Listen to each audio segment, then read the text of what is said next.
पाकिस्तान 'ਚ पंजाबी कॉन्फ्रेंसां दे सब तो वड्डे नैटवर्क पंजाबी नैशनलिस्ट फोरम वालों जी आयां नूं।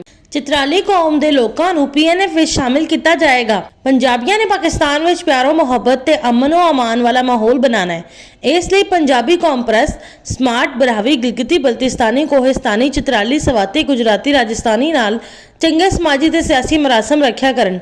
इन्हां नाल चंगे इखलाक नाल पेश आया करन, इन्हां नूं इज्जत एहतराम दिता करन, इन्हां दी मदद ते हौसला अफजाई किया करन, इन्हां नाल हर किस्म का तावन किया करन।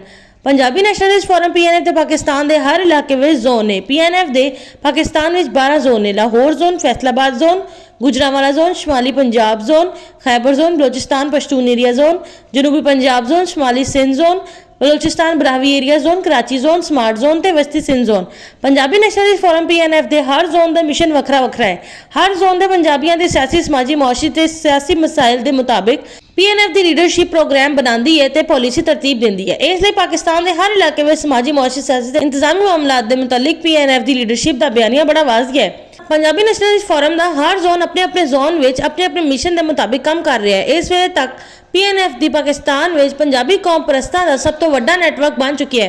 कश्मीरी हिंद को डेरावाली का शुमार पंजाबी कौम में हुंदा है, लेकिन जिले ते तहसील के लैवल ते तंजीम साजी मुकम्मल करने तो बाद PNF के दिसंबर 2023 तो अवामी सतह ते भी मुतहरक हो जाना है। पंजाबी नैशनलिस्ट फोरम PNF की तंजीम साजी मुकम्मल होने तो बाद स्मार्ट बरावी गिलगिती बल्तिस्तानी कोहिस्तानी चित्राली सवाती गुजराती राजस्थानी कौमां दे नाल रल के पंजाबी नैशनलिस्ट फोरम PNF ने पाकिस्तान की सतह ते पाकिस्तान नैशनलिस्ट फोरम PNF बनाना है।